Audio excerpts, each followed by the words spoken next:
My daughter knew, and calls him Papi? It angers me that one man could ruin so many lives. Imagine a Reddit story so brutal, it can't be real. Well, sadly, this one is. This story has it all: heartbreak, blood-bound betrayals, sweet revenge, and even exploding anger issues. Yet nothing prepares you for the multiple hardcore twists. Tell the like button to stop yapping, 'cause it's story time on Royal AI. I've been stalking these subreddits for a while, and I thought just reading people's stories would help me. Or if I found someone with a similar situation, and I could see how they did it. But I guess my situation is too unique. So here we go. First, let me be clear. I don't care if you think this is fake. I don't care if you want to rip me a new one after I vent. It already happened. I thought I was okay. I thought I moved on. But after last weekend, it all came back. And that anger I had back then just came in full force. And even though I'm back home with my fiancée, that anger towards my ex just won't go away. I spent years in anger management for what she did to me, for the situation that she created. Honestly, I thought I was doing okay. Now I know that the hardcore anger I still bear just couldn't leave me. Right now I just turned 39. I was 18 when I met my ex, Mary Soul. During that time, I was a gangbanger with the Latin Kings. I was a member since I was 13, and always in and out of trouble. Mary Soul was a church girl. My grandmother dragged me to Sunday Mass, and when I saw her, to me, it was love at first sight.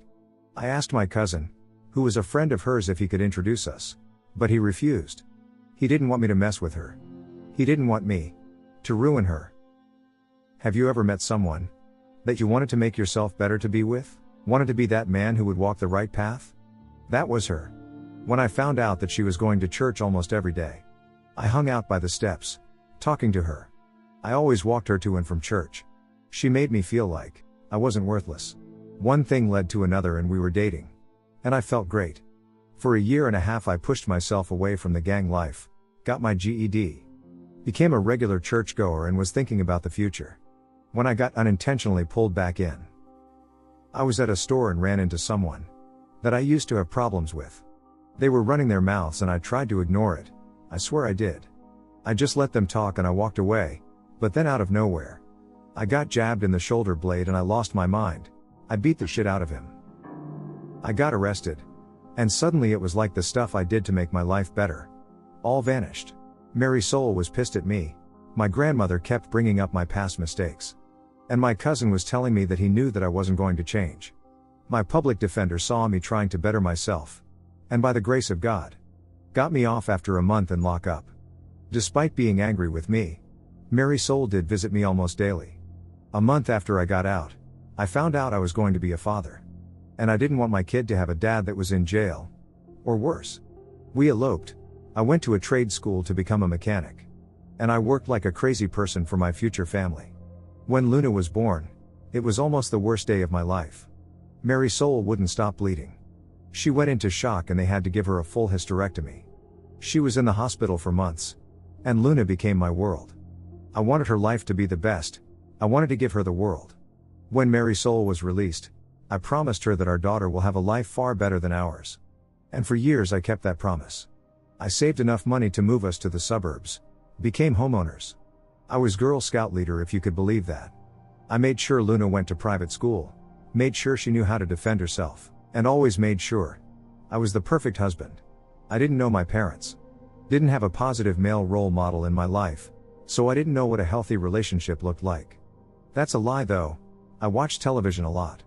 Those men were my male role models and I learned to mimic them. And the marriage they had. As the years went by, I owned my own garage. My cousin became a pastor. My grandmother was still a pain to deal with. My relationship with my wife was stronger than ever. And I made sure I kept my prison body. But my little princess, Luna hated me. Since she turned 13, she just started hating me. She didn't want me to hug her. Rolled her eyes every time I told her I loved her. Ignored me when I asked her about her day in school. It hurt me and Mary Soul saw it. She told me that she's a teenager. and that I should just let it ride. She will come back to me. For 2 years it was like that. So for her quinceañera, I wanted to go all out. Think big, but double that. For the ones who don't know, it's a traditional Mexican birthday party for a 15-year-old girl. It would be at my grandmother's apartment. Got everything she wanted. But while showing her the preparations, she was disrespectful to me, turning me down while rolling her eyes. Or when I turned on her favorite song and opened my arms. While inviting her for a short trial dance for fun, she snared me off. As some disrespectful people would do towards beggars. First time ever that I felt my old self almost coming out, just to put her in her place. But instead, I kept it in and went to my cousin. Vented my frustration and doubts about being a good father. And he told me to just let her be. He talked about carrying the burdens of a father while he held my hand. And then said a prayer for me. I wanted a slideshow for the father-daughter dance. I got a chunk of the pictures of us together, but I realized I didn't have any recent pictures of us. She didn't want to take any. Not with me at least. The last time I had pictures of her and I smiling with me was on her 13th birthday. And those were on my daughter's broken tablet. I took that old tablet, went to a repair shop and I didn't care the cost. I needed that tablet fixed. 1 day later and $300 lighter. The tech fixed it and I was thankful. But most of all happy. I knew her passcode, but I never bothered invading her privacy. I just wanted those pictures, and when I opened that tablet and looked in the gallery, there they were. My little girl, smiling and happy to be with me. I felt great. I felt so good it gave me goosebumps. Then the instant messages appeared. It was my daughter talking to my wife. It was a long banter that she didn't want me to dance with her. And it did hurt.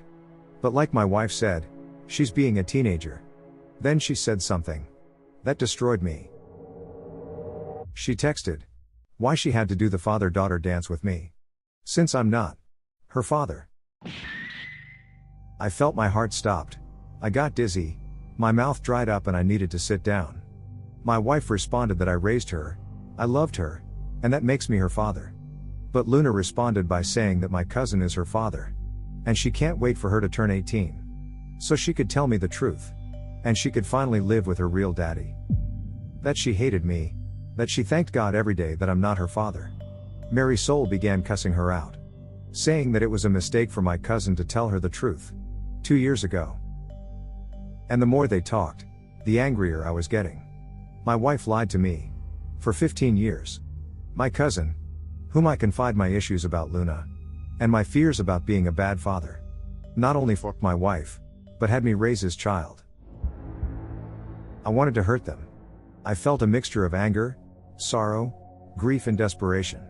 I wanted to scream, cry, and die at the same time. If that makes any sense. I went to a dark place. And so I wouldn't do anything stupid. I told Mary Soul that I needed to focus on work. So I could pay the over-the-top quinceañera. And instead I drove to Manhattan and searched for my old public defender. Who wasn't a low-level attorney anymore. He had a nice firm near Midtown East. I walked in without an appointment, but immediately saw him walking by the front desk. He was cheerful to see me and greeted me by my last name. I was surprised that he remembered me. But apparently, I was his first case as a public defender. We sat down and I told him everything. Gave him the tablet and when he turned it on, the messages just kept coming. Only this time, Luna was talking to my cousin, her real father. And he was telling her to give me a chance, how I was always there for her, but Luna told him that so was he. How it makes sense that they have so much in common. And even called him Papi multiple times in their conversation. And he responded and told her that she was his little girl. We went through our options and he asked me what I want to do. And I told him that I wanted to go full scorched earth. I wanted to poison the well. Let everyone drink of it. He asked me several times if that is what I really wanted. And I nodded. I also told him that everything had to be filed before the birthday party. In 2 weeks. So we spent the next 12 hours on what was needed to be done. And I followed his instructions to the letter. Obsessively so. I secretly placed my business for sale. Called the private school. And told them that I will not be paying for next year. Closed the college accounts. And the savings that I had for Luna. And prepared to place my house for sale online. No one was the wiser. As I said, I followed his instructions perfectly. There was only one thing I deviated from. The day of the quinceañera. Beautiful. The day went off without a hitch. The whole family was there. Luna was smiling, having fun. Not with me, of course, but I dialed myself down a bit. Marisol kept asking me if I was okay, and I lied to her. It was hard lying to her. From the moment I met her, I had never lied to her, and during those 2 weeks, I lied every time. When I kissed her, held her, or when I made love to her. It was hard not to scream at her. It was hard not to hate her. She knowingly let me raise another man's child. She slept with my cousin, a man who I saw as my brother, the godfather of my child. The best man when I eloped, my confidant. So forgive me, but the rage was hard to suppress, to say the least. When it was time for the father-daughter dance, I called her with open arms to the center of the stage. She looked annoyed, but walked over. I had the music playing and she looked up at me. And she smiled. And it tore me apart, seeing her smiling at me. For years I wanted to see that smile again. And now I didn't want it. As we dance, I had the slideshow playing. Starting with pictures of the two of us together. And towards the end of the song, screenshots of her text messages with her mother and real father. Needless to say, this didn't go too well. Marisol looked like she saw a ghost. Luna just kept staring at the large screen. And my cousin just stared at me with fear.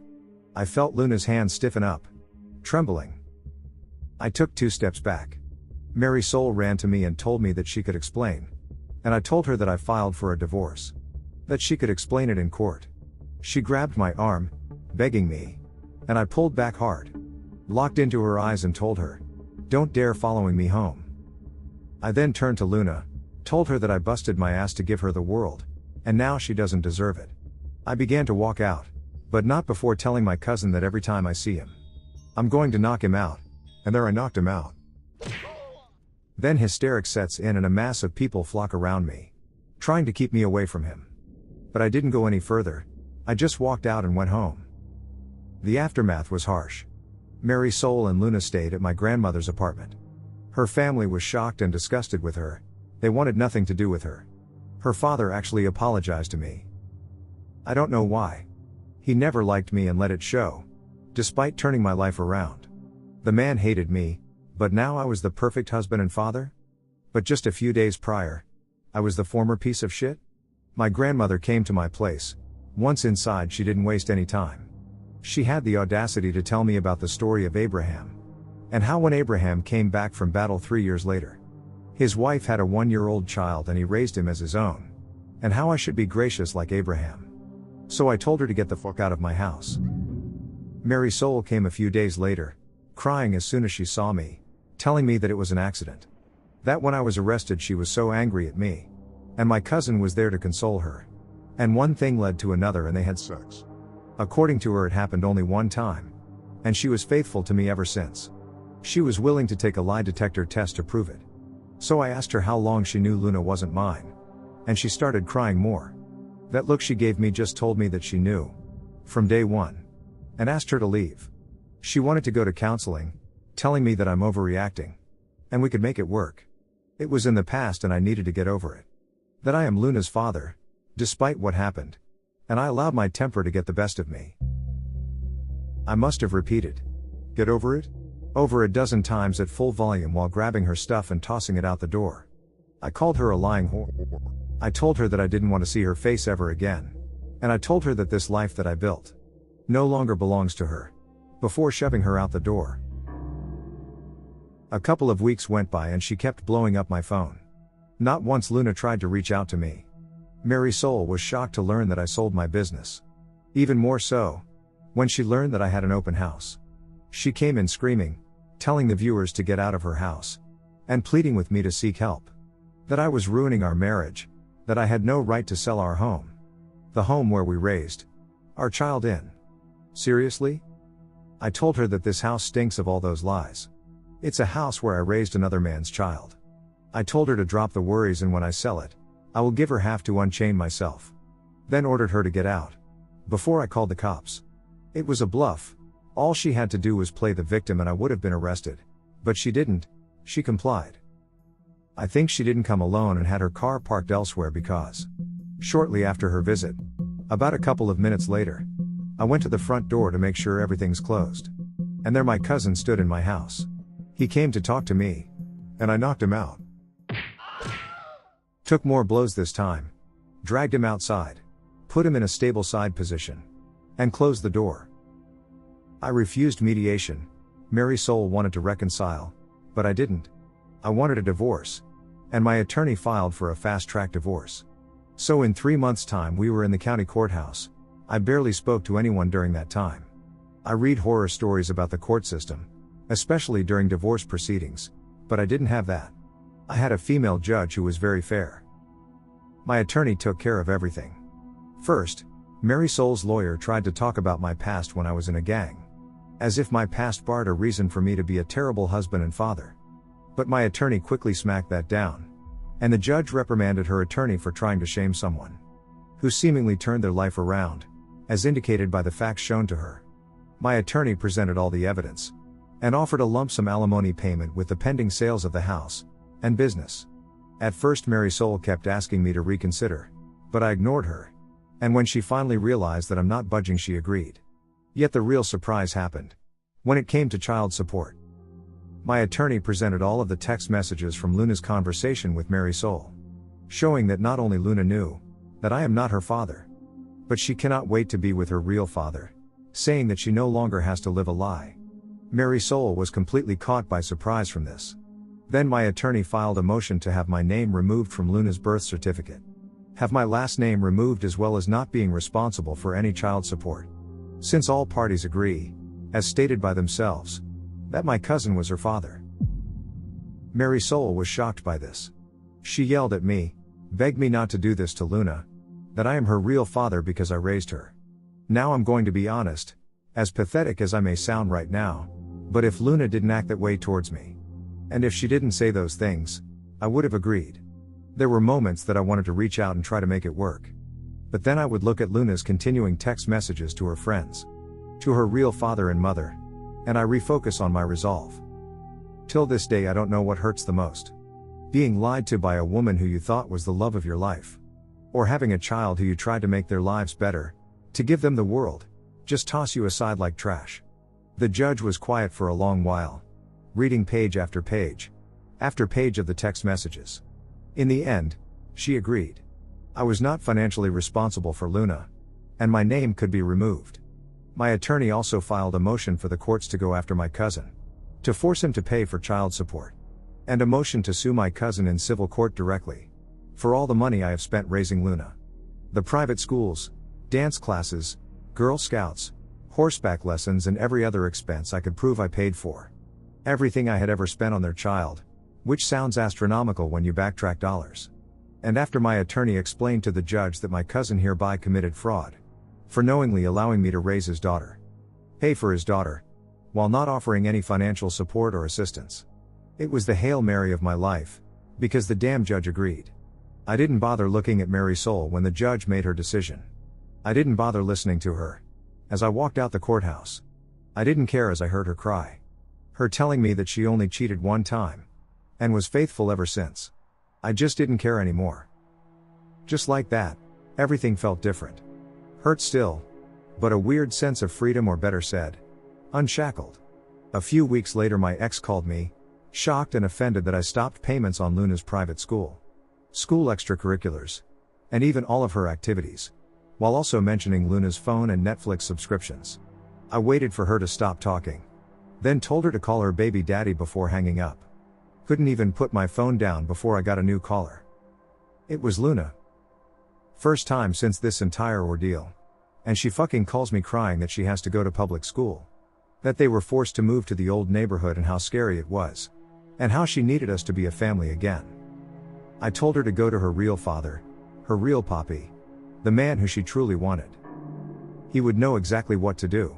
But she should go and ask him. I then yelled at her, told her that not only she knew for years, but I read all the text messages, the back and forth, and from her own words. She was thankful that a hoodrat like me wasn't her father, even though I haven't been a hoodlum since the day I found out I was going to be a father. I hung up on her after that. I went to a dark place shortly. Thought about ending it countless times. Thought about firstly making my cousin join me, but I made him pay already. He had to pay me over $500,000. $500,000 that was all mine. And not 1 cent belonged to my ex because she agreed on the lump sum. I didn't care that the money came from the church. I was hurting. It brightened up my thoughts, helped those dark thoughts go away. I left New York shortly after, went to Idaho, as furthest away from New York as possible. I just picked a random state and city and left. Opened up a new shop, got a house, but for 2 years I had trust issues. For 2 years, I saw a therapist, had intensive anger management. I went to rage rooms. It was difficult. I knew I needed it. But those sessions proved it even more. Until I found myself going back to church, and ironically, that was where I met my fiancée. Jocelyn is wonderful. She just turned 30 at the time and we just hit it off. I told her everything that happened to me. I explained to her that I'm going to have trust issues. And she understood. A year later, she told me that I was going to be a dad and insisted for me to have a DNA test. Just so I can have peace of mind. I forgot what it felt like to be happy again, and when my son was born, I was overjoyed. I called my grandmother for the first time in years. She cried, and when I told her about my son, she insisted that I come to New York so she could meet her great-grandchild. Guilt-tripping me by saying that she's 90 now. And it's her wish to see me one more time, and I agreed. We flew to New York, rented a car and drove there. The one thing I dislike about the hood. You only need to see one person from your past, and the whole neighborhood knows that you're back. My grandmother saw my son, met my fiancée, made an offshoot comment in Spanish about her being really white-skinned. And I just yes ma'am her to sleep. I was planning to spend the week, do the tourist thing for once. It was Jocelyn's first time in her life being in the Big Apple. And I wanted to make it special. Really, nothing works out as planned. Out of absolutely nowhere, I hear my ex shouting my name hysterically from downstairs. I looked down the stairs, and was surprised how fat she got. My grandmother told me in Spanish to talk to her, and Jocelyn agreed. I went downstairs, was awkwardly silent for a minute and felt that anger just came back like a flood. Mary Soul told me that I look good, followed by saying she looks like crap herself. She told me that she missed me, that she never been with another man since the divorce. I ignored her. Until she had the audacity to tell me that I'm a grandfather. And I gave her a look. Apparently Luna got with a decent guy, and got knocked up at 18. Not married though, but he joined the Marines to support them. And apparently her real father wanted nothing to do with her. Just pays the child support and refuses to acknowledge her. He's no longer a pastor and is working at the Banco Popular, 2 blocks over. Then told me that Luna named the baby after me. And it made me feel disgusted. I couldn't stand looking at her. Guess she saw my discomfort and that I was gonna leave. Mary Soul asked me to wait, because Luna was on her way over right now to see me. And I just walked away, back to my grandmother's to tell Jocelyn we're leaving. Once I saw her, I didn't have to tell Jocelyn anything. She just knew it was time and we left. She grabbed my hand and stopped for a moment. She smiled at me. Told me everything was going to be alright. We walked out of the house, and were met by Mary Soul being out of breath. The look on Mary Soul's face when we left the house was insane. She was looking at my fiancé like she was the other woman, caught in the act. And right there Jocelyn, without missing a beat, introduced my son to Mary Soul. Well, she said, "I would like for you to meet his biological child." That was a deliberate knife twist, but she knew my pain. Mary Soul bit her lip and refocused her attention towards me, obviously trying to stop me from leaving. Telling me that Luna felt bad about what she did. And that even my new wife would want me to make amends, but I was yet again blinded by rage. We hopped into the car, ignoring Mary Soul's increasingly dramatic pleads, and I was about to drive away.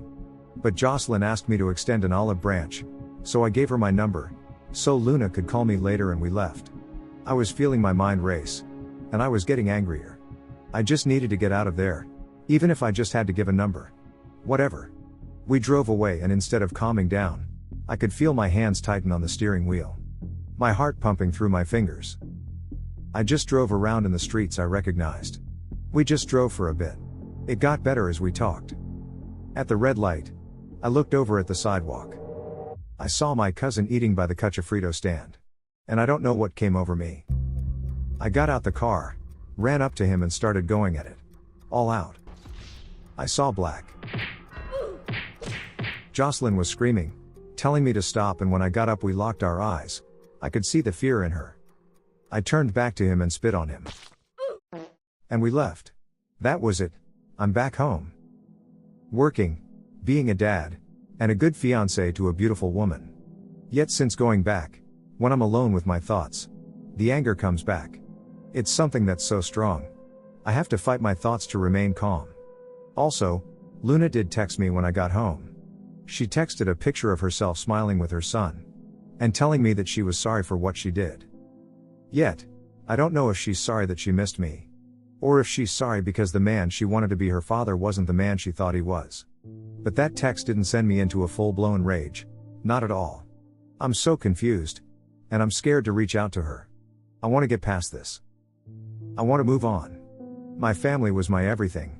My daughter was my world. Even after these years it still hurts. It still makes me angry. But I know I need to move on. But it's hard. I want to reach out to Luna, but I'm so scared. I can pretend to be tough, but this is next level. I have people telling me to let her back in, but all I could think about are those text messages and the lies. The constant lies. I need help and my usual methods are not working. Thank you for reading this. I needed to vent. This helps. Like I mentioned, I don't care if you think this is fake. I really don't give a rat's, but for those that are with me, your help is appreciated. I'm waiting for the mods to approve this. It's been a while and yesterday was Father's Day. Luna tried calling me several times and I looked at the phone. I wanted to answer. I didn't, but all that kept lingering in my mind was those messages. What she said to her mother, to her real father, her friends. So I ignored it. Eventually I listened to her voicemail and she sounded so cheerful. She briefly apologized for her actions, but to me, it didn't sound sincere, just passive. Maybe I'm overthinking it. I can't simply dust that off. She mentioned her son, her finances, and asked me to call her as a simple request. Hearing that, I became infuriated. My grandmother and my fiancé are telling me to give her a chance. But when I asked my grandmother if Luna or Mary Soul ever asked about me in the 4 years I left, she said Mary Soul did, constantly, but not Luna. So in my twisted mind, I thought Luna could only want me in her life for her child to be taken care of? Or maybe she wants to milk me for herself. And that just angers me even more. Even Mary Soul tried calling me constantly and I'm already thinking about changing my number. So I spent the majority of my Father's Day in the gym hitting the heavy bag. And I have an appointment today with an anger management group. Maybe they can give me an outside opinion. If this ever gets published by the mods, I would like to get your opinion as well. In the meantime, I'm just figuring this out on my own.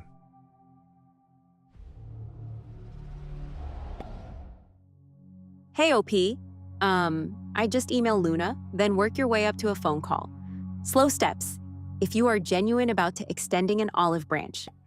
I was thinking about that.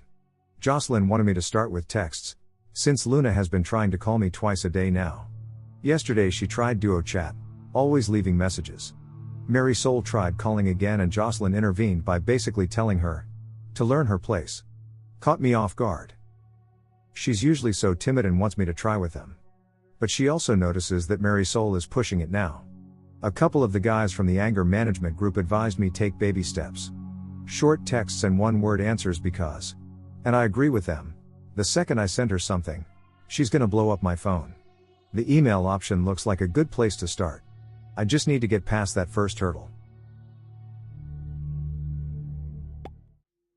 I would like to start with thanking a previous commenter for his advice on sending an email as a start. I sent a small email to Luna that simply said, "What do you want?" Didn't expect the multi-paragraph response. She started the email profusely apologizing for how she acted. She said when she found out I wasn't her father, she was sad and angry. She confronted her mother, who broke down in front of her. Then made her promise to never tell me that it would destroy me forever. Since she felt lost, she began to talk to my cousin, her real father, more and more. He told her of my violent past, the things I used to do, things that I kept a secret from her. This made her angrier, bitter even. And the more they spent time together, the more she pulled away from me. She said she felt bad from time to time, But my cousin reinforced her bitterness towards me. The day of the quinceañera, she said while we were dancing, she realized how stupid she was acting. She realized how much I loved her, that my love for her was real. She was on the clouds and saw I was the reason for making sure everything was perfect. Just for her. And then shock. Her messages appeared on screen. She froze in fear. In the days that followed, she was told by my wife's side of the family to give me space, to not call me, ordered her to get over herself and think of me, the most betrayed one. And she listened. She said she was watching her family fall apart because of her, and she couldn't do anything to fix it. She told me she understood why I did what I did. Yet she wanted to reach out. Her grandfather kept telling her that I loved her, that I raised her. And despite what I saw through her messages, I will do the right thing, and she believed him. During the divorce, her mother fell in a dark place. Not talking to her, barely eating, she was just existing. When she found out that my name was removed from her birth certificate, she said she had a panic attack. Her mother told her that they will have to move back to Brooklyn. And when she asked about her life in school, her mother told her, "That was the life your father gave you, and he's not your father anymore." So she called me begging, and I cursed her out, then hanged up. She cried for days. She tried to reach out to my cousin, who pretty much ignored her. She even went to the church and he told her to leave. Called her a mistake. Her mother refused to talk to her, basically locked herself in a room, only leaving to use the bathroom or take a shower. She begged her grandfather to take her to see me, and when they came to Long Island, she learned that I moved. Her grandfather told her that he will talk to my grandmother and find out where I went. For the next 2 years, according to her, it was hell. The entire neighborhood knew what happened to her and her mother. Her now called father avoided her at all cost and tried not to pay child support. It took her grandfather to threaten him to start paying. In the meantime, her mother still didn't talk to her. She was just locked in her room. The few times they did spoke, she called her an ungrateful girl. And she was the reason why she lost the love of her life. Her grandfather had to put her mother in her place by telling her that her infidelity was the reason why she lost the love of her life. As a consequence, her mother locked herself back into the room. So Luna barely stayed home. And that was how she met the father of her child. He worked in the corner bodega. They were the same age, and after a few months of talking, one thing led to another, and she ended up pregnant. Her grandfather was furious, but when her boyfriend insisted that he would marry her, that cooled things down. Luna said her pregnancy was a blessing in disguise. Her mother began talking to her again, and even began leaving the room to be by her side for every checkup. Being a senior in high school while pregnant was cliché, but she made it work. A month before the baby was born, she graduated, and her boyfriend joined the Marines. He wanted to elope before leaving, but she wants a wedding. Her boyfriend had no issues naming his son after me. Apparently, his father was absent, and the fact he was a junior was a reminder that he shared the name of a man who didn't want him. When she heard I was in town, she got a speeding ticket trying to get to my grandmother's apartment. She wanted to see me, wanted to apologize, wanted me to see her son. She just wanted to see me. However, she was late and she cried. When her mother gave her my number, she wanted to call me immediately. But the entire neighborhood was talking on how I beat her father up, so she waited. Her mother was sad to see that I moved on and have a son. Luna was happy to know she had a little brother, but her mother became a little more depressed. I did feel sorry for Mary Soul. After I read the email, I called Mary Soul and asked her if this was true. That she refused to talk to Luna for years, and always blamed Luna for our divorce. She confirmed it, and at first I yelled at her, but I regained my composure when I hear her crying. I told her to move on. Find someone else, but she said no. She told me that I was her husband, and I will always be her husband. It broke my heart a little. I then had my grandmother go see my cousin to plan a phone call between me and him, so I could talk to him, get the following things clear for myself. The second he heard my voice, he began to cry and begged me to forgive him. I just asked him why he didn't man up and be Luna's father, why he poisoned her against me. I believe him to be honest when he said it was envy. He was in love with Mary Soul and I took her from him. I didn't deserve her, a woman like that. When I was arrested, he consoled her, manipulated her. When she was really down once, he saw an opening and took it, one time. But it didn't go well as it ended with her shoving him off her, and crying louder. But he already, well, you know. When she found out she was pregnant, he knew the baby was his. They both knew. It was supposed to be a secret. Mary Soul took her total hysterectomy as God's punishment for her infidelity and deceit. When Luna turned 13, he was drunk. Seeing my life over the years, and feeling envious, was the one sin he couldn't shake. So he wanted to ruin it. And he did. I told him when we see each other again in hell, I will be his eternal torturer, and hung up on him. Jocelyn was there for me. She told me that everything will be okay. Luna and I talked through email. But I spoke to her on the 4th. She spent over an hour crying while talking to me. I even spoke to her boyfriend, who asked me permission to marry her. I thought it was funny, but honorable. My wedding is next month, and Jocelyn wants me to invite Luna. At the same time, Luna wants me to give her away for her wedding in November. My future father-in-law sat me down and told me that he couldn't grasp my situation, but respected the road I took. Because that awful road saved his little girl, gave him a handsome grandson, and a future son-in-law that he would kill for. That made me laugh. But he told me that I need to let go of the anger and start forgiving, but never forget. He's right. So we gave Luna an invite to my wedding, even offered to pay for the plane ticket. Her boyfriend, or should I say fiancé, said that he will work it off at my garage when they arrive. I kinda like him. As for me giving her away, I don't know yet. Let's see how the wedding happens first. Thank you again for the advice and the few DMs. No one was rude or disrespectful. You guys helped me so much. I'll update if something happens, but for now, I have to get things ready for my wedding next month.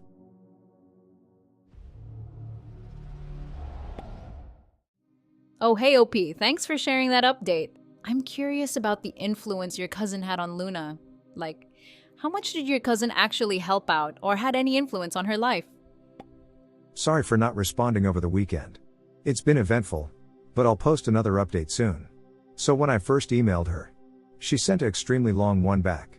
I was thinking about posting it, but it's too long. I was so furious reading it, but Jocelyn calmed me down and basically held my hand the whole time. Especially when I confirmed some of the stuff with Mary Soul and cursed her out. Thank God I have Jocelyn in my life. To answer your question, my cousin was the fun uncle always taking her to Coney Island, a Yankee or Knicks game ever since she was 5. I never thought different when they went out and based on what I read.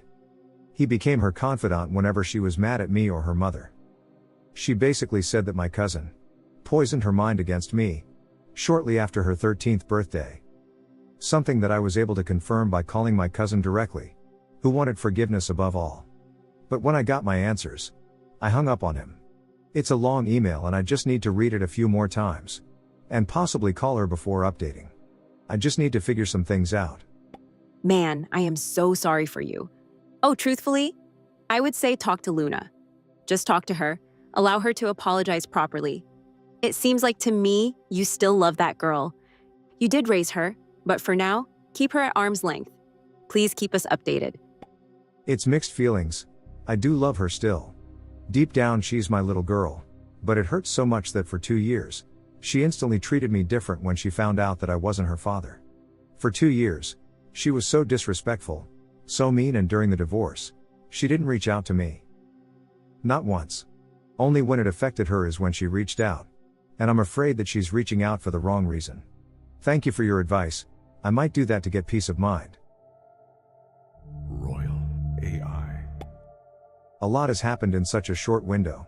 Again, I would like to thank the large number of support within the DMs. Of course there were hate messages, but all I could say to those people, what you would have done and what I did, are two different mindsets.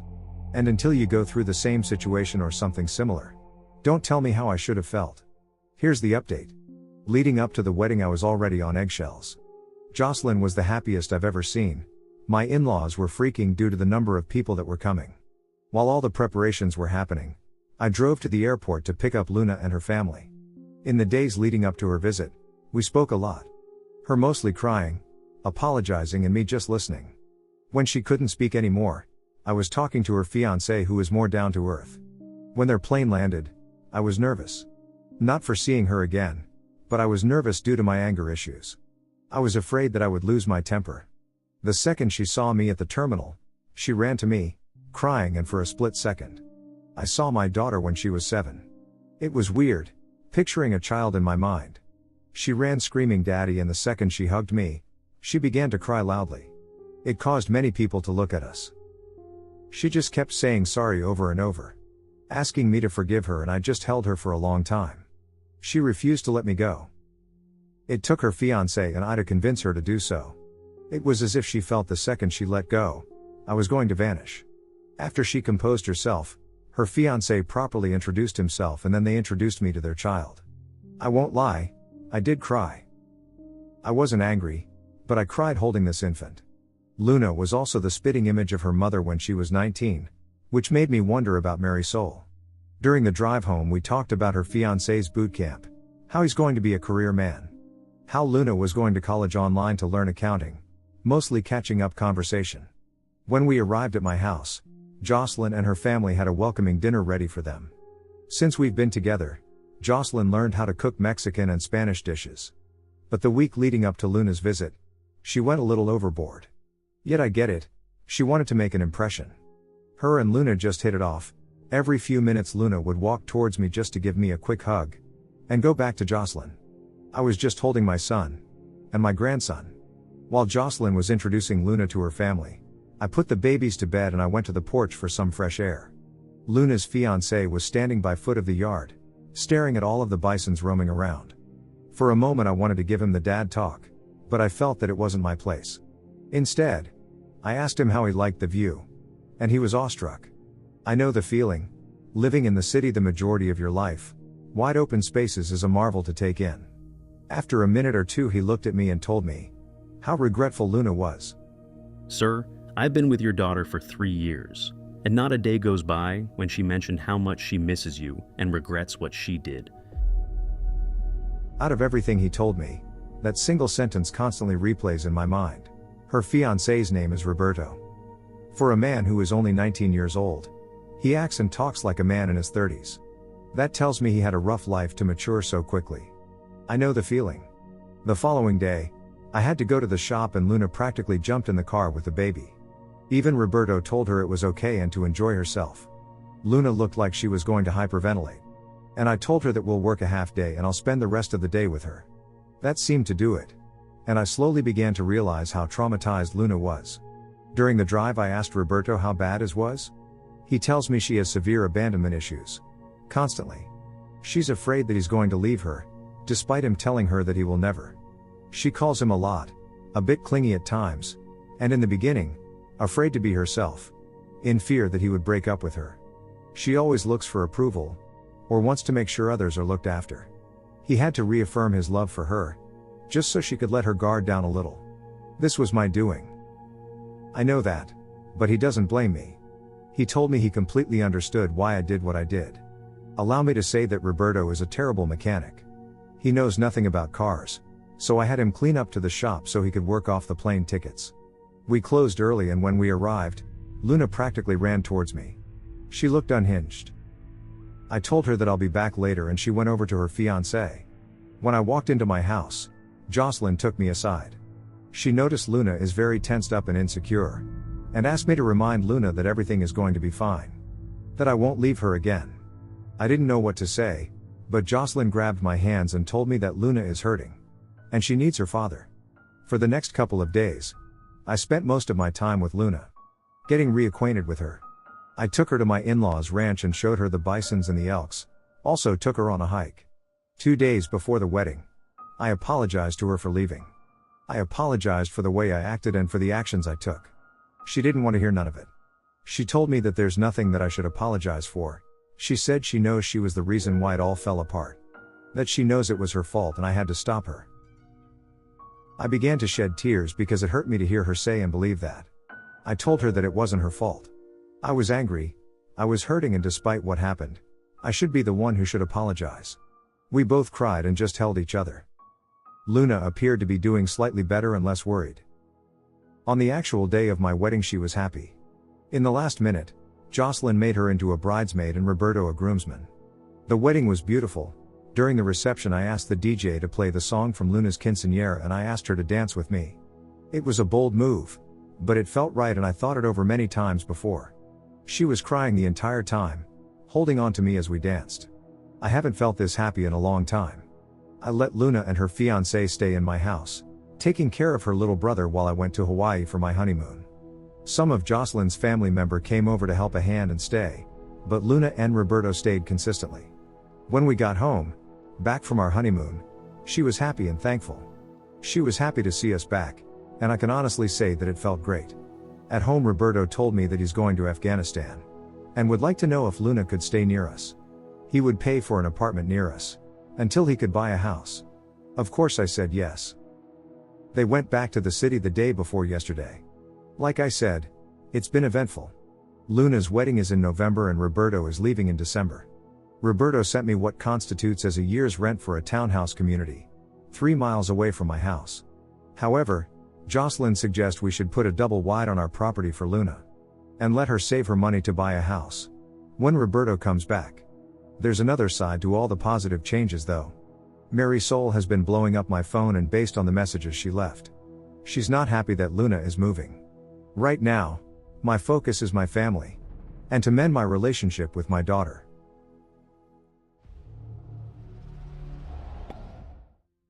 This is worthy of a movie. Honestly, sir, if you can pitch this to a miniseries for a Spanish novella, I think it would be a hit. Thank you for sharing this. It's without a doubt the best story I've ever heard. I can, somewhat, relate, because I too had a rough childhood. Nowhere near as rough as yours, though. I'm from New York City and grew up in Sunset Park, where drama like this is unfortunately common. My father was constantly in jail for selling drugs and burglary, so I never knew him well. I remember only 6 months with him when I was 8. Then he got arrested in front of me and went right back in jail, with me in tow for most of them. Then he died of hepatitis when I was 10. I never learned how to be a man and was a little prick for years. However, when I turned 23, I joined the Navy. I left 3 years ago, and now I live on my own, have my dream car, 2002 Toyota Celica GTS, and work a great job. However, I still think about how my father could have been better, because he was a master DJ, back when DJs actually used turntables, getting paid $500 a night to play at clubs. I harbor resentment for his poor decisions, and what it did to my mother and sister. Earlier this year, I visited his grave after 20 years and just said, "I win, Dad. I'm here and you're not. I'm here for my family, but you aren't. I hope you're proud I didn't make the mistakes you did." I'm so sorry for your loss. I'm sure your father loved you and did what he had to do in order to try to support you. I knew a lot of men, talented men who couldn't find work due to their background, but chose the wrong path just to put food on the table. I'm not condoning what he did, but I can promise you, he is proud of you. Holy crap. I'm so sorry you had to go through all of that, and I'm glad you got out of there. Thank you. In a way, I'm glad too, but the anger is overwhelming at times. I think what bothers me the most was the lies. The constant lies and then being told to get over it, time and time again. I'm grateful for Jocelyn. She has been an open book for me. She makes sure everything is open and honest. She even tells me that she will be willing to do a lie detector test anytime I want to. Her family is very sympathetic as well. Personally, I think they are thankful that I am in their daughter's life. She had a bad boyfriend before me, one that was abusive. I remember when we first started dating, he tried to scare me off. It didn't end well for him. Thing is, he didn't know I was crazier than him. But I'm good for Jocelyn though. I really am. This story is so sincere. Completely respect the decisions made, and you stuck by your guns. Mistakes happen, but it's often how we react and are able to mend past wounds that often define a better future. I wish the best for you and your daughter, and hope to read about a mended bond in future updates. Though there will be countless obstacles, it's not blood that defines family, it is who we choose. Also, please tell your son-in-law to be careful and keep his head on a swivel. I have fellow brothers in arms that may be heading that way. It is better to be a warrior in a garden than a gardener in a war. Although you have walked a tough path, I'm happy that you have a positive outcome. I wish I had a father like you, but unfortunately, my father is kind of like your cousin. He wanted nothing to do with me, and that's fine, because I came out great and he's missing out. I'm also glad that you were able to work things out with Luna.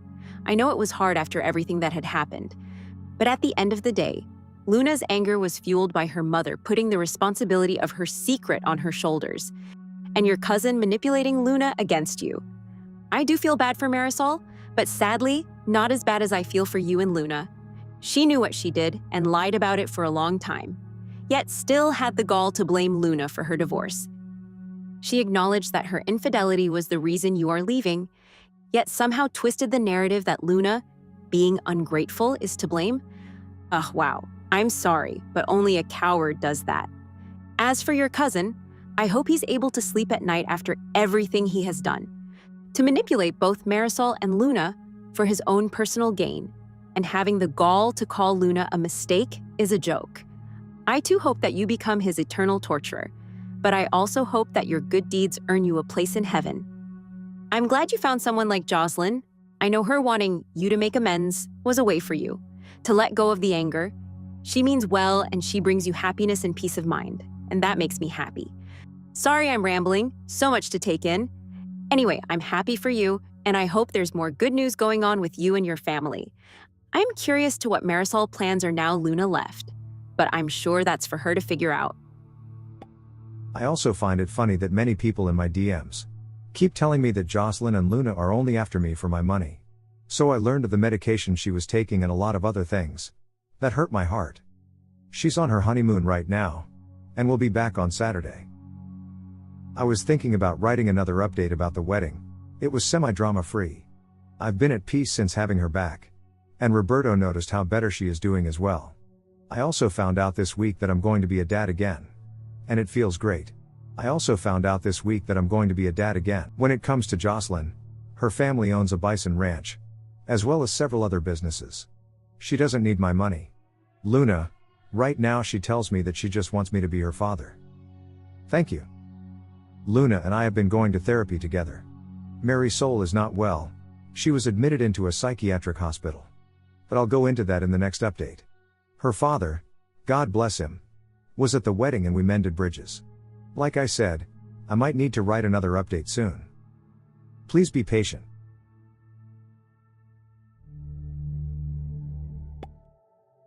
First, I would like to thank everyone for the positive feedback and support in the comments and DMs. Also, apologies for the delay in the update. I waited for Luna to come back from her honeymoon so I can show her this post. Our therapist wanted us to have full transparency when it comes to this situation. I wanted to make sure she knows. It's only fair since this is also about her. She read the post, but I refused to let her see any of the hateful comments, considering how much she was crying from the post. Yet she had no issues with me posting an update. Then a tragedy happened, with the passing of my grandmother, and I had to place it on hold. So let's begin with where I left off. Jocelyn and I managed to get a double wide on our property and had everything ready for Luna and Roberto. Many people wondered why Jocelyn kept pushing to make peace in the beginning. Jocelyn didn't want my lingering anger to affect our family, and wanted me to make peace with myself, for our family's sake. I am grateful for that. As I mentioned before, Marisol was constantly calling me, and the day Luna left New York I spoke to her. She was crying and angry with me, telling me that I took her child and grandchild from her. I tried to explain to her that I want to rebuild my relationship with Luna. And almost immediately she began asking me about rebuilding my relationship with her. I had to tell her that I couldn't, which caused her to yell and she hung up on me. Luna and Roberto loved the trailer, and the first thing Roberto did was starting the process to repay me. I told him that it wasn't needed, but he insisted and I appreciated it. A few days later Luna and I had our first therapy session. And I learned of all the anxiety medication she was taking. And I learned that she suffered from chronic panic attacks. One thing I can share about our sessions is that Luna is very remorseful. And she suffered from years of verbal abuse from Marisol. There was things that shocked me. Some things that I found to be unbelievable, but was confirmed when I spoke to my former father-in-law. Mary Soul verbally and emotionally abused her. My cousin mentally destroyed her. And despite what my feelings were and the actions I took, I know I hurt her too. 2 weeks after they arrived, Roberto received news that he was being deployed sooner. So they had to move their wedding up. At first Luna wanted to wait for him to come home, but Roberto insisted. He wanted them to be married before he left. Jocelyn and I offered to help pay for the wedding, but Luna told me she only wanted me to walk her down the aisle and give her away. I know people kept telling me to get a DNA test because there wasn't one from the court, due to the circumstantial evidence that was provided. Allow me to tell you, there's no need for that. Luna is O positive. I may be negative.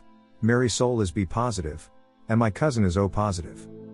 However, despite what happened, Luna is my daughter. I only wished I wasn't blinded with rage. Anyway, the wedding had to be small since it was being done on my in-laws' ranch. My former father-in-law, Roberto's mother, Mary Soul, and my grandmother were invited. Only 2 RSVP'd. My grandmother couldn't come because she wasn't feeling well. And Mary Soul was admitted in a hospital for trying to hurt herself. Luna didn't take the news well, and I was angry at Mary Soul because she expected Luna to come back to New York to help take care of her. On the weeks leading up to the wedding, I learned I was going to be a father again, and I was ecstatic. Roberto learned the hard way about breaking a horse, and I began teaching him how to fix cars. Again, I like this kid. The day before the wedding, my former father-in-law arrived at the same time as Roberto's mother. His mother is a very kind person, and I commended her for raising a fine young man. My former father-in-law was stoic as always, but we spoke. He told me that he was disappointed that I left, but given the circumstances he understood. He only wished that his daughter would move on as well. On the day of the wedding, Jocelyn was Luna's maid of honor. And I tried my best not to cry as I walked her down, but it was difficult. It was even more difficult for her. During the reception we played the quinceañera song again for our father-daughter dance. And again, she just held on to me. For those who wanted to know the song, it's Cinderella by Stephen Curtis Chapman. During their honeymoon things were getting back to normal. And I was planning to write this update. But a few days before they came home, my grandmother passed. This hurt me because she wasn't just my grandmother, but my mother. As I mentioned, I never knew my parents. Both my mother and father passed away alongside my cousin's parents when I was a few months old from a car accident, and she raised us together. So while preparing to go to New York for the funeral, I was trying to control myself and prepare to face my cousin. We went as a family to New York. My grandmother was laid to rest in the Cypress Hill Cemetery. Yet during the funeral, with my wife, daughter, and son-in-law beside me, I wasn't angry. I didn't bother to acknowledge my cousin during the funeral, and as we left, my cousin kept trying to talk to me, practically begging for me to yell at him or to hit him. And for some reason, me ignoring him just hurt him even more. A few days before we went back home, Luna and I visited Mary Soul in the hospital. She was excited to see us, but sad that she missed the wedding. Conversation was cordial, unexpectedly turned out to be a pleasant visit. We thought everything was fine until, of course, when we had to leave. She began to cry. Pressed the help button, telling the attendant that she wanted to go home with her husband. The attendant looked confused and Mary Soul begins to beg me to go home together, repeating to just take her home, saying that I am the love of her life and to please just take her home already. It was sad to see her like this, and we watched as the hospital attendants took her away. Luna broke down as well, and it took a while before either of us had the strength to leave the visitors' lounge. My former father-in-law told us that Mary Soul was never the same after the divorce. She still celebrated my birthday and our anniversary, and he would argue with her to move forward, but she never did. He said she isolated herself and was verbally abusive towards Luna for a long time. Luna's pregnancy just took her out of the trance. He said that the 13 months of being nice to our daughter doesn't take away from the 4 years of negligence and abuse she has done to her. He hopes the hospital will help her. Jocelyn told me that I will have to forgive her, so she could forgive herself. Right now as I'm typing, things are okay. Jocelyn and I are as thick as thieves. Roberto left for deployment again last week, and Luna is trying to appear strong with him gone, but she's doing it poorly. She has been clinging on to me and Jocelyn. I thought Jocelyn might be bothered by this, but she has been loving spending time with her. She is indeed a wonderful woman. She has been taking Luna all across town, introducing her as her daughter. I thought it might bother Luna, but she was very happy about it. For the ones who care to know, I forgave Marisol, and I hope she could find the strength to move on. Before I begin, I would to thank all of you, even the haters and the doubters. When I posted a year ago, I was in a dark place. I was always angry, lost and depressed. The people here really helped me, and the gratitude that I have for all of you will be with me until the day I die. This community helped me get my daughter back. All of you helped me get my life back. The past year has been great, but not without its ups and downs. I have another son and Jocelyn wants to try for another one. I'm going to have another grandchild. Luna is 2 months pregnant. My son-in-law has applied for officer training school, and I'm hoping he gets in. My daughter has been getting a little better since the therapist started prolonged exposure. For a while her panic attacks went from mild to severe, but that went down. Shout out to that specific Redditor for suggesting exposure therapy, because it has been a blessing. Our therapy sessions together were hard in the beginning. Listening to everything she went through, she owned up to her mistakes and I owned up to mine. My in-laws have her working on the ranch, nothing fancy. Feeding horses, putting out hay, and my mother-in-law has been teaching her on herding bison. It makes me smile when I see her on a horse, her face lights up. She and Jocelyn act like mother and daughter, and seeing how Jocelyn is overprotective of her is adorable. I'm blessed to marry such a wonderful woman. When I met her, as I mentioned, she had just come out of a very abusive relationship. Back then, she had a swollen eye and bruises around her throat, while I volunteered to fix her father's 3 tractors for free, since they were damaged due to her ex pouring salt and sugar in the tanks. At first, I minded my business, but as she brought me food we talked and got to know one another. And a month later we had our first kiss. It was great, took her out to dinner and a few days later, her ex came to see me and tried to scare me off. I put the fear of God into him. Sorry, went off topic there. In the first week of May, my ex-father-in-law passed away and I was afraid that Luna would relapse. But she was strong, thanks to Roberto being there with her. That man had a strong impact on her life and the level of gratitude that I owe him will never be repaid. We all flew to New York and he had his viewing like a true boricua.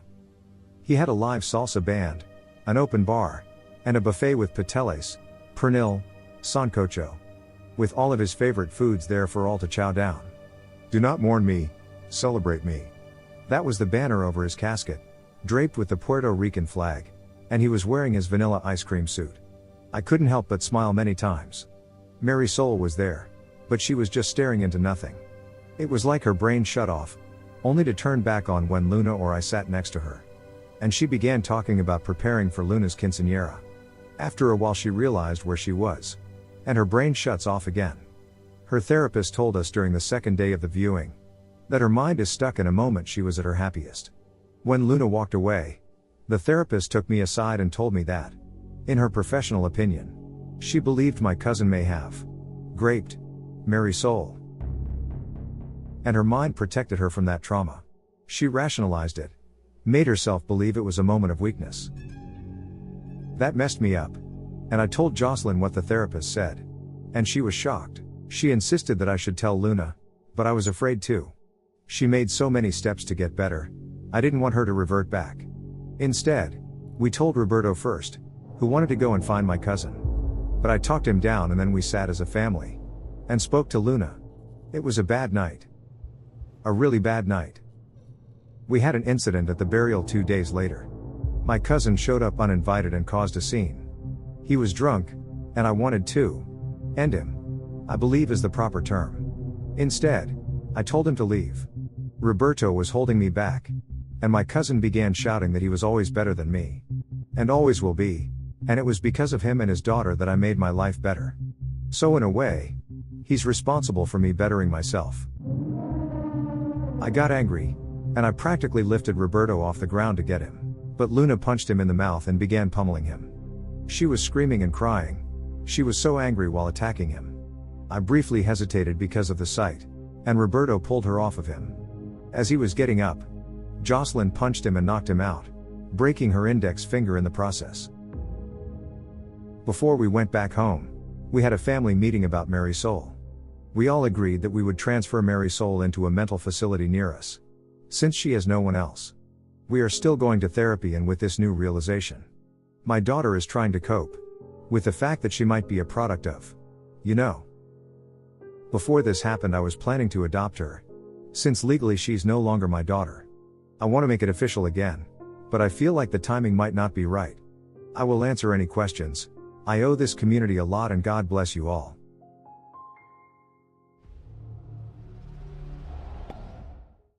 Take one day at a time, OP. I am so happy that you are doing well with your wife and your daughter. I do believe that in time it will heal all the wounds in the past between you, your daughter, and hopefully your ex-wife. I gotta ask, how is your ex-wife so far after moving closer to you guys? Is she still trying to get you back or not? Ugh. Also, I never thought that your cousin could have done that to your ex-wife. What makes you think that's true? Overall, I am glad you and your family are doing well. As always, take care. On the adopting your daughter, you should tell her when the time is right. Be there for her, and I think she will be very happy to know that. The therapist stated that the way she described that night was a clear indication that he forced himself onto her. Since transferring her, the new therapist agrees with the accusation. From how it was explained to us, my cousin came in to pray with her, confessed his feelings, and then did what he did. She's still in and out. Saw her a few times already, and every time it's about the quinceañera, and how her life is perfect. It hurts and angers me that one man could ruin so many lives. My God, I just hope for her sake and health she gets better. But question, why the quinceañera and how her life is perfect? I'm confused by that, but also for what I am getting. She is no longer trying to get you back or calling you her husband. Also, that horrible person that is called your cousin, he deserves the worst. You are twice the man that he'll ever be. In fact, you are the man that every man should be these days. Scary thing is that when I talk to her, she tries to kiss me without any doubt, and looks at me with so much love and happiness. I can see it in her eyes. It feels real to her. When she had her massive breakdown, telling me that she wanted to go home with me, in her mind, she went to a time when we began planning for the quinceañera, asking me about where are we going for our date night, and reminisce about happier times. After a while she trails off, looks around and gets teary. I can see the pain on her face, and then she loops back to the beginning of the conversation, as if I just came into the room and sat down. It's heartbreaking. Maybe at that time she thought her life was perfect. I can't say for sure. Wow, that's rough, Hefe. I can't believe this, and at the same time, it all makes so much sense. Marisol repressing that and the subsequent breakdown after it all came out. I'm so glad you stepped up and moved her close. No one would have blamed you if you washed your hands, but you didn't, and I salute, sir. Your growing family has a great example of how a man should act. Keep being the man you want your children and grandchildren to aspire to be. Your son-in-law, Roberto, sounds pretty stand-up too. Getting to qualify for officer candidate school is no small feat. Your cousin, though, really needs to fall balls first into a wood chipper with dull blades. I sure wouldn't think twice about being the one to push either. What made the therapist think that he did that to Marisol, and her brain shut down? In the end, you will never truly know, unfortunately. If it's true, it still doesn't explain why she willingly kept him being Luna's father a secret all those years. The trauma doesn't explain the deception, if that makes any sense. Thank you for updating, and best of luck in the future. Thank you. This is a difficult road, but we'll get through it. Last Tuesday, I sat through a hypnotherapy session and listened to what happened that night. I'm not going through the horrific details, but yes, it happened. There's no doubt about it. She kept it a secret in fear that I would end him and get locked up again. So she lied to herself, and she chose to believe that lie. When my cousin decided to become a pastor, shortly after I got out, she saw it as him trying to redeem himself. She believed that lie. It made me cry because I destroyed everything. And she was suffering this entire time. Jocelyn told me it's okay to feel guilty, but it feels worse than that. My question is, how has your relationship with God changed through all of this? From leaving the gang life, all this that happened, your anger issues, and to where you are now? My relationship with God is stronger than ever. Yes, when the situation with Luna happened, I turned my back on God. I was angry and lost. I tried to deal with it in my own way. I used to love walking into different churches, looking at the architecture and taking in the awe. One day I popped a tire, and while I was changing it, I was cussing up a storm and I heard a hymn. It was coming from the Lutheran church across the street, and I was compelled to go in, sit, and listened. Maybe it was divine intervention, or maybe I just wanted a sense of familiarity, but I found God again on that day. Royal A.I. Hello everyone. It's been a while, and I would like to express my gratitude to all of you. My family continues to grow. I have 2 grandchildren, a boy and a girl. 2 sons and another daughter on the way. For a while I was guilt-stricken, being a bit depressed after what happened in Mary Soul's hypnotherapy session. Some details I'm willing to share now. So it appeared that she said no twice, before freezing up for over a minute. She begged him to stop, which was when my cousin was done and stopped. At the session, that's when Mary Soul rolled to her side and kept repeating over and over that it was a mistake. And she convinced herself that it was a mistake. That truly impacted me. It caused this cloud of depression to hover over me. I blamed myself. I blamed my cousin. I began playing scenarios in my head, focusing on the could've, would've, should've, and it hit so hard. I told myself that my cousin was right. I did ruin her. I struggled to remember every family interaction, to see if there were any signs, anything that would have indicated that he did something to her. And there was. Whenever he was in the house, she was never in the same room with him, or alone with him. I never noticed it, but now, everything is so vivid. Hindsight really is a bitch. Over the next few months, Luna and I sat in a family therapy session with Mary Soul. Like many of you, the therapist also asked me what I would have done if Mary Soul told me the truth when I got out. Honestly, I would have taken him out. If she would have told me years later, I would have kept throwing fists by an inch of his life. Finally, I was asked if she would have told me during the quinceañera. I said I wouldn't believe her at first. However, I would have asked, poked, prodded, and eventually found out the truth. The way I was feeling back then, I would have sent my cousin to the hospital. But I'm sure I wouldn't have skipped town. I believe that things would have been dramatically different. Eventually, Mary Soul became consolable. She cried and apologized to both of us. As time went on, Mary Soul confessed that since she couldn't give me another child, she focused on being the best wife and partner she could be. And when I left, she admitted that when she looked at our daughter, all she saw was my cousin. I asked her why she allowed my cousin to still come to our home. She said that in a way, he was my brother. I was always so proud of him, especially when he became a pastor. I spoke very highly of him. I always went to him for advice, and in her mind, she saw him as a man who made a mistake. A brief moment of mistake that wouldn't go away. So she avoided him at every turn. Luna's panic attacks came back, a bit more aggressive, but now she's doing well again. I officially adopted her last month. It was my birthday gift to her. She couldn't stop crying. She looked so happy. From what I heard, my cousin moved to Puerto Rico after getting fired. The bank had to let him go, due to the vast number of people walking into the bank and making a scene. We placed a new trailer next to Luna for Mary Soul. She was released in mid-March, and at first it was awkward.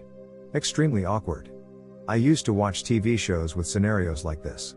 Having your ex-wife and current wife near one another. On TV they're friendly, that's television. Jocelyn was very civil, but made clear boundaries for Mary Soul to follow. However, Mary Soul told us that she doesn't want to stay on our property. She wants to stay near us, but all she wants is to be a mother and grandmother. She wants her and me to be friends, mostly distant friends. And I could respect that. A few times Jocelyn and Mary Soul butted heads, mostly on childrearing and cooking habits. My in-laws, like me, felt awkward about the entire situation. And it's not helping that my brother-in-law, Jocelyn's brother, is a bit smitten with Mary Soul. To the point that Jocelyn smacked him in the back of his head, so she could knock some sense into him. It didn't work. The man is 2 years older than me, a widower of 2 years with 3 little girls. He's a really nice guy, a great wrangler, and he's been around my property more than I could care for. Just so he could try to talk to Mary Soul. I don't mind, but Jocelyn does. She's very overprotective of her big brother. And she feels that if the two of them do get together, she wouldn't know if it was genuine. I could respect that. There was an incident on Luna's birthday, shortly after giving her the adoption papers. I danced with Luna, and then with Jocelyn. It was beautiful. But when Mary Soul tried to dance with me, after dancing with Roberto and Jocelyn's brother, I respectfully declined, but it still enacted Jocelyn's green-eyed monster. And she became a bit territorial.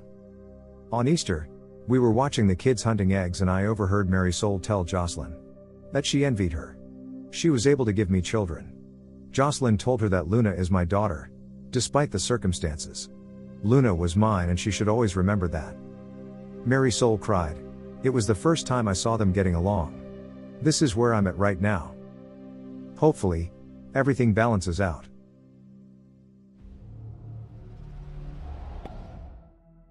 Well, thank you for the update, OP. I'm glad to hear that Marisol has recovered and been released. Sounds like she's able to communicate again, and basically function normally. I'm very proud of you for stepping up and adopting Luna. Your relationship with Luna is heartfelt and genuine. I'm sure it's been awkward with having Marisol on the property. I'm very impressed by Jocelyn's caring nature and open heart. The way she helped you heal after you relocated. The way she opened her heart and home up to Luna, and even allowed Marisol to stay on the property was amazing. Jocelyn was a godsend to you. It must be hard for her too. I can understand Jocelyn wanting to keep clear boundaries with Marisol and you. I'm sure she has insecurities that an old flame could rekindle. It is best to keep no physical contact between you two. Congratulations on your expanding family. I wish nothing but the best for all of you. I'm sorry for all the trauma and pain everyone has suffered, but I believe everything happens for a reason. Just be thankful for the blessings that this life has offered you. Godspeed. Thank you. Yes, I agree everything happens for a reason, but at the same time, I learned how much destruction a single person can cause. As for Old Flame, that's never going to happen. I love Jocelyn way too much. She's my ride or die. Exactly. A single person could probably end the world, but a single person can save the world as well. But destroying is easy. Creating is hard. I read your story today for the first time, and what a story it is. Sir, you should be proud of yourself and most of all happy. What you have accomplished is a rare feat.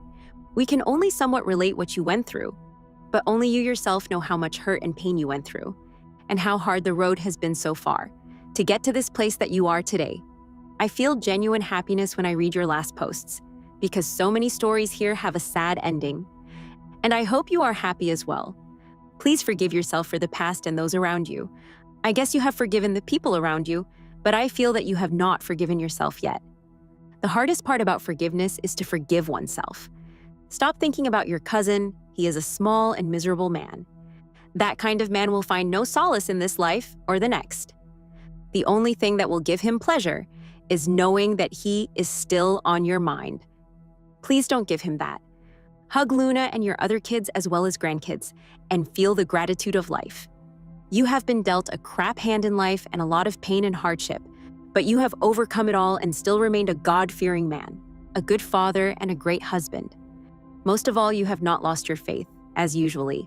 That is the first thing that goes when faced with real and genuine pain and hardship. Best of luck to you and your family, and thank you for sharing your story and updating it. Sure bet that your story has touched many that read it, as it did myself. Nice to hear from you, and with how things have been, congratulations on the kiddos and grandkids. Keep winning at it and making a beautiful life with the family. All will be well in God's name. My prayers are with Marisol. Your cousin is a real evil hypocrite. I agree. He is a piece of shit. I received a letter from him when he moved, but I haven't opened it. Jocelyn wants me to read it out loud in my anger management group, but I'm thinking about just burning it. The last thing I need is more of his poison. Oh man, you are a great person. No matter what you did when you were young, I'm sorry about what happened since the quinceañera. but God never leaves his children alone. I have to say that I cried while reading all your posts, and also I admire you, good sir. I send you a big hug, and I will pray for you and your family. God bless you. Thank you. I believe that God saved me from myself when I left New York. I lost all hope, my faith and my family. That first 2 years were my darkest days, and all it took was a flat tire, a hymn within a Lutheran church to restart my path, and the people here on Reddit that helped me reconnect with my daughter and learn the truth. I am so grateful to the people here. They helped me get my daughter back, and words cannot express my gratitude. Healing takes time and patience. Healing takes understanding. It also helps when there's a support system. Mine is my wife. Watching her with my daughter, the way she's there for her, and lately, the way she's there for my ex-wife. Taking her to the survivor group meeting every week amazes me with how blessed I am. I sat her down and thanked her for everything she has done. I told her how lucky I am to be with her, and she gave me a wide smile before kissing me. She tells me that I saved her as well, reminding me about her ex and how trapped she was. Then telling me her being there for me and my family was the least she could do. We sat watching Netflix while holding each other, and that was when I got a text message from my cousin. I quickly blocked him. A week later, I get a letter from him and I burned it. Another week went by, and my wife tells me that her brother is heavily interested in asking Marisol out. As I said in previous update, I personally do not care. But I told her that Marisol is a grown adult who is healing from a lot of trauma. And if he understands that and is willing to be patient, then I have no issues.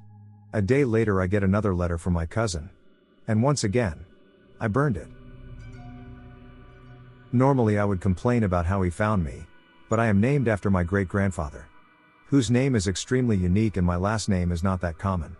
So finding me with a simple Google search wasn't that difficult. In mid-June, we were enjoying a bonfire. I smiled at my daughter and son-in-law slow dancing to no music.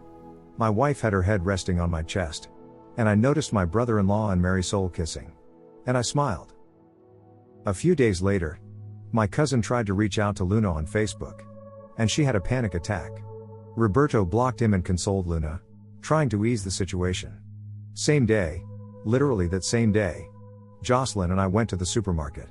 While we were minding our groceries, Jocelyn's ex stood there and walked towards us. So guess he's back in town now?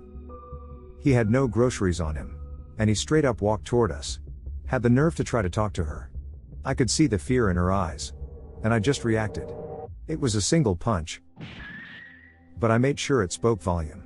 My wife, my rock, my support was a quaking mess. The way she was shaking and terrified made me want to pounce on him.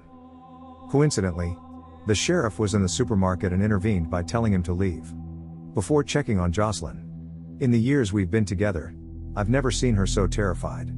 While the sheriff was talking to us, I watched her ex walking past the window, and the bastard was smiling at me.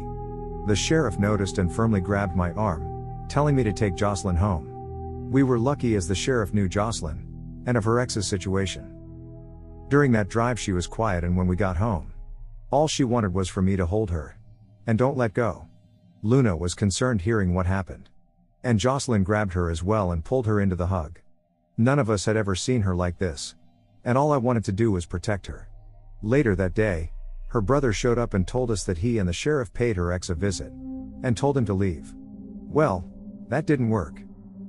That man showed up at my shop the next day, threatening to sue me for assault. I just smiled at him while wiping a dirty wrench. He wasn't gonna surprise me, and if he was serious about suing, he would have acted differently at the supermarket. I told him, in the 10 minutes he was yapping his mouth, I came up with a half dozen ways to make him disappear. That shut him up and he left without saying anything. But for the next week and a half, he kept testing me. Testing us, my family. That entire time Jocelyn was constantly afraid, thinking he might do something to her. To me. Stating it's a serious threat, showing he wants to get me first, so he could get to her easily after. Her brother is a game warden, and warned him again to stay away, again. I don't know exactly how or what was said, but the ex reported him to his supervisor. From time to time I saw him wandering about, far away, yet close enough to know it's intentional. Every time I wanted to approach him, Jocelyn begged me not to. However, she's my wife and I needed to protect her, but I told her that I wouldn't. Then her father heard that the ex was probably planning to stay. So he thought it was time to tell me everything about that man. So he did, with my brother-in-law present. Told me everything he did to her. I told him that I was surprised that he never got rid of him. And he said around the time he was seriously contemplating it. But the jock got his kneecaps broken. And he left town. So problem solved. He was smiling wide at me. And I couldn't help but smile back. On the 29th, we were preparing for the upcoming Western Idaho Fair, when I got another letter from my cousin. This time, as it was more convenient at that moment, I left it on my desk. Mary Soul approached me, asking me if it was okay for her to pursue a relationship with Jocelyn's brother. And I told her it was, but only if she feels that she was ready. She shrugged, telling me that she doesn't know what she wanted. But she does like him, and thought about him and his kids a lot. I told her I want her to find happiness. And she began to cry, but they were happy tears and I was happy for her. Then I got interrupted as my phone rang. It was the sheriff. Jocelyn's ex and another man are in the hospital. His face is practically smashed in, and the other man had 2 broken eye sockets. I was preparing for him to accuse me, but then he told me that he had my son-in-law in holding. The sheriff said there were a lot of witnesses that came in my son-in-law's defense. I didn't want to hear it over the phone, and I raced to his office. When I got there, I saw Luna sitting by the front desk, with a nasty bruise on her left cheek. The sheriff came to me and told me that according to all the witnesses, Jocelyn's ex purposely bumped into Roberto as he and Luna left the coffee shop. An argument started and Roberto tried to de-escalate the situation. Another man appeared and shoved Roberto. And Luna shoved that man and Jocelyn's ex back, prompting Jocelyn's ex to smack Luna, resulting in Roberto placing the 2 men in the hospital. The sheriff is not pressing charges, but he had to inform Roberto's commander. After being released, Roberto had to leave for his 13-hour drive to his base. Immediately, Luna was blaming herself for pushing Jocelyn's ex. Jocelyn is trying to be there for her, but is blaming herself for this entire situation. Mary Soul is surprisingly there for both of them. And the topping of this shit sandwich came in the other day. A woman, who is 6 months pregnant, came to my shop. She asked for my name, and when I saw her, she told me that she was my cousin's fiancée, which took me by complete surprise. My cousin has leukemia and has been trying to reach out to me, Luna, and Mary Soul to make penance. I told her to leave, but she refused. She asked for me and Luna to get tested, to see if we're a match to donate bone marrow. She burst into tears, telling me that she can't have her baby grow up without a father. I told her that she will be doing her child a favor. She slapped me, and said that my cousin was completely honest with her. She knows everything that he has done, but she needs him to be in their child's life. And again begged me to get tested. I could pretty much guarantee I'll be a match, because that's my freaking luck. When I went back to my office, I opened up my cousin's letter. I was expecting to read a plea for mercy, for me to save his life. Instead, it was a letter confessing everything he has done. How while growing up, he looked up to me, loved me, but when I began rebelling and joined a gang, he hated me for the pain I put on our grandmother. I took everything for granted. And even though I always had his back, and scolded him to make sure he stayed in school, he saw me as a hypocrite, because I never took my own advice. Me taking Mary Soul away was the straw that broke the camel's back. He didn't expect me to actually try to make my life better. When I got stabbed and arrested, he saw that as divine intervention. And admitted, despite her telling him no, he had to have her. He placed in the letter that because of him, the woman he loved was broken. He ruined his daughter, and destroyed the only man who loved him unconditionally. He also placed in the letter that if his fiancée ever comes to see me, telling me that he was sick. It's true. He is sick, but he doesn't want me or Luna to get tested. This is the path he chose, and the outcome will be his. He ended the letter profusely apologizing to all of us. I saw my pastor soon after, venting everything, and he compared me to Job. This is ironic because out of all the biblical tales, I hated the book of Job. My pastor told me that everyone struggles like Job, some more than others. But it teaches us to comfort those who suffer, and how we become better people through adversity. This morning I went to the hospital. The benefit of a small town is that everyone knows everyone's business. Without asking, the nurse escorted me to Jocelyn's ex's room, where I sat there waiting for him to wake up. He was shocked to see me. I had a conversation with him, and even though his jaw was wired shut, he completely understood the man I will become if he ever crossed my family again. I forgot how easily it was to become someone so dark. A part of me that's dark and rotten. But for my family, it's a simple choice to make. And as of this moment, I am sitting in the cancer ward, just typing this long tirade on my phone, thinking about getting myself tested to see if I am a match. Wondering, why must we always be tested? Why must we constantly endure? Why must there be people who want to ruin everything?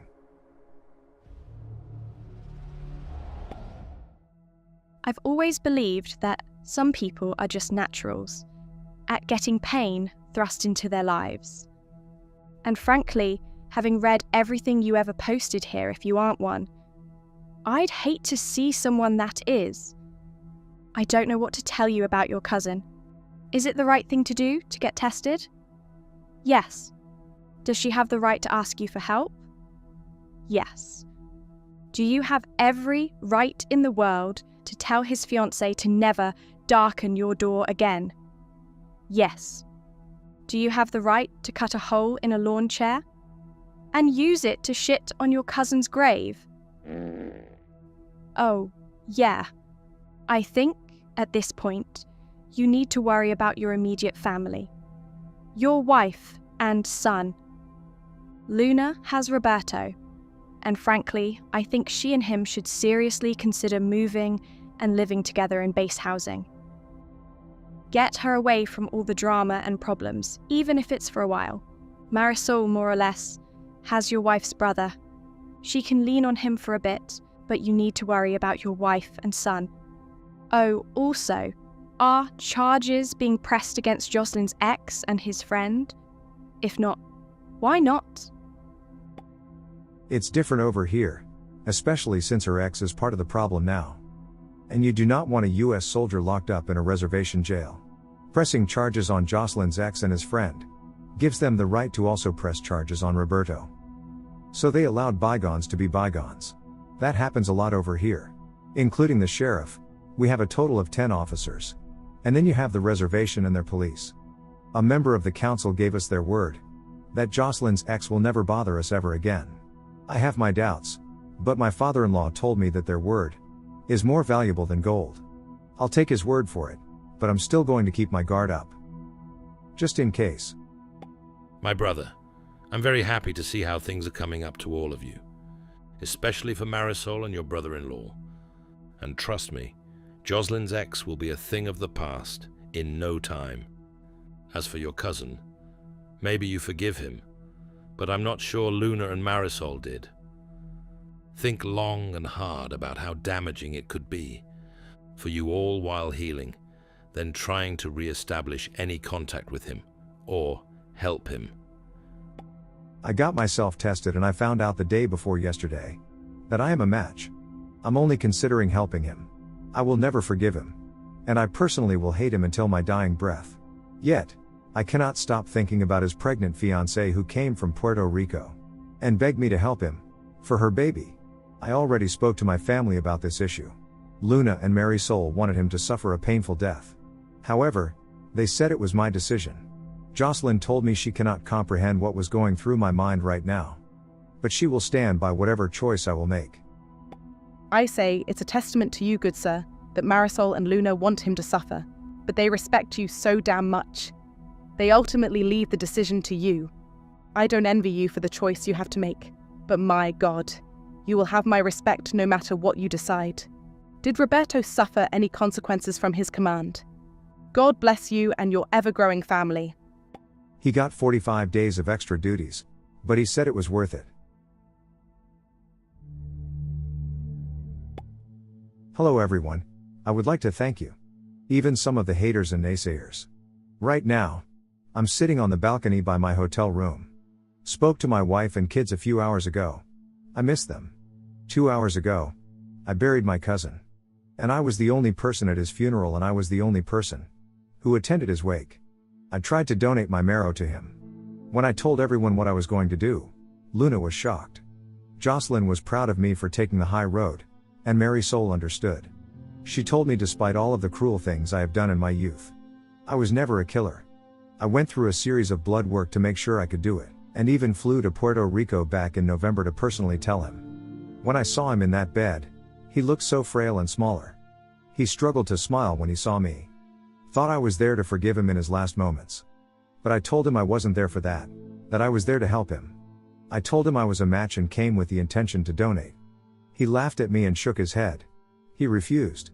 I told him that he needed to stop being a coward and be a father to that child his fiancée was having. He told me that he was too far gone and that, at this point, a donation would not work. He's going to die. And he was okay with it.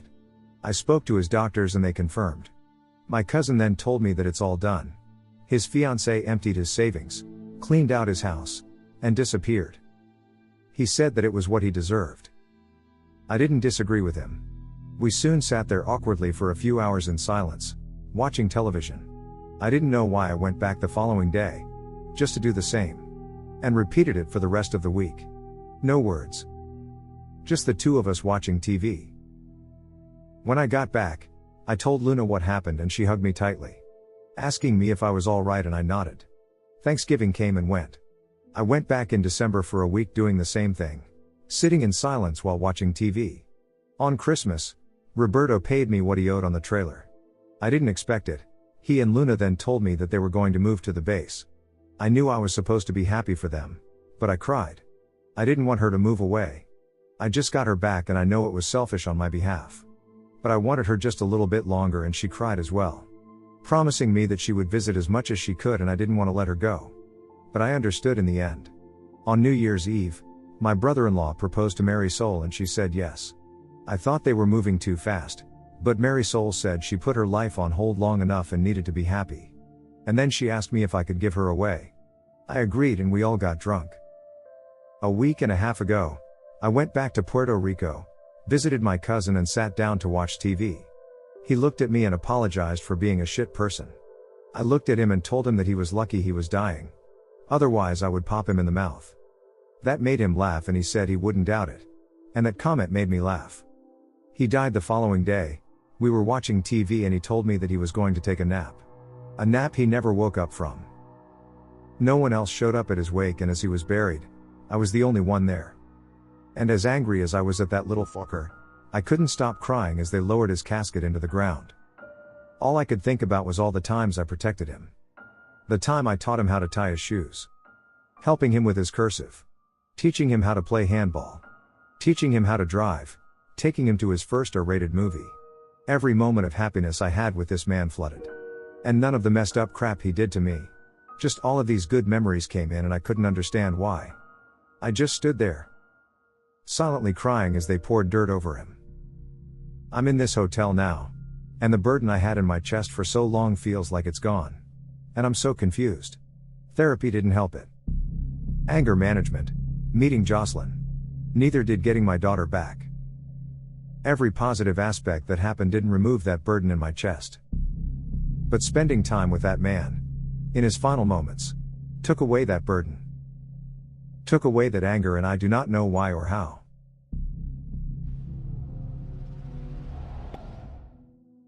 I won't lie. I cannot say I'm not happy he is dead, because I am. He might be family and you made your peace with yourself and him in the end. But people like him deserve to only have one person attend their funeral, and karma truly hit him where he deserved. Good riddance. He was the last piece of the puzzle that you needed to solve to move on and be finally at peace. Your daughter is yours, no matter what, and her family is yours, and your ex-wife found her happiness and the two of you made your peace. Honestly, I still feel bad for Marisol, but also have reservations on her despite knowing she was a victim in the end. I am truly happy that your life blossomed the way it did, and I am glad you can finally live without that burden. I cannot say it won't come back to you later on, like when you sit for a while and think about it. But that's life, right? I'm only 27 and have a lot of life to live. Today, ironically, is the birthday of my grandmother who took her own life last summer. 2 weeks ago, I had to make the choice to put my dog down. Her name was Luna. I have a lot of anger and sorrow in my heart, and your story gives me hope that perhaps, with time, that can be healed. I'm not sure though. Well, I send you so many blessings, and I hope all of your babies, including Luna's kiddos, are healthy and loved. Your body and mind got the closure it needed. At the end of the day, it seemed like all of the anger you've previously mentioned all came back to him. You guys had a bittersweet ending. He's your cousin, but he's your brother first. And that hurt is pure and deep. You've had a couple chaotic years, but I think you're finally ready to move on to bigger and better things. I'm sorry for your loss, but congratulations for making it this far. It'll be better from this point on, I just know it. I think you did the best thing possible. In the end, you were the better man for being willing to help him. Then, when you were told the marrow wouldn't help, you could have left. But you stayed with him and visited him. You were there for him till the end, proving with every second you were there exactly how much of a better person you are compared to how low he was. And while I'm only a stranger, I'm proud of you for taking the high road and being with him, and staying so he had someone at his funeral. As for the release from the anger, it's because you know he can't wreak any more havoc on you now. He was a shadow always lurking behind you, and you were always waiting for his next move, for him to appear and cause trouble. Because he's gone, that anticipation is gone. There's no reason to be angry anymore. The problem died. Next, because if your mind works anything like mine does, do not feel guilty for mourning him. Despite the a-hole he was, there is plenty to mourn. There are the good memories between you two, as well as mourning the what could have been if things could have been different. Mourn that you can no longer feel the fight and rage towards him. You lost something, whether that is a cousin or an enemy. You're allowed to mourn everything you lost when he died. For Luna and Marisol, they are creating new chapters of their own. If Luna is ready to move away from you, she's definitely growing and healing from where she was when you first began these posts, which is wonderful for her. But I can understand it can be heart-wrenching to you, because in a way, you're losing her again. Your Luna isn't going to be a short walk away to say hello to anymore. The last time a separation like this happened, it was on very bad terms. This is going to give you some bad flashback feelings and trigger you to think you're losing her. Just remember, she will always be your little girl. She loves you, and this time, the moving away is the good kind, the little girl growing up and moving away kind. I would argue as well Marisol might be going a little fast on the getting married part, but I'd be calling the kettle black. Because I married my wife just as quickly as she is to your brother-in-law. She too is healing and growing, just like Luna. It's scary to see someone who was hurt and broken making these very big choices, without some shred of doubt and worry crawling in. But she also has her husband to be watching out for her, and I doubt Jocelyn would let her brother enter a marriage she believed was doomed without saying something. If she thinks things will be okay for the both of them, I would trust in her. I very much hope you all find the peace your souls need and deserve. I hope maybe now this chapter of your lives can close, and a beautiful new beginning can start for everyone. I pray if you update again, it's with news of how well everyone is doing. Much love.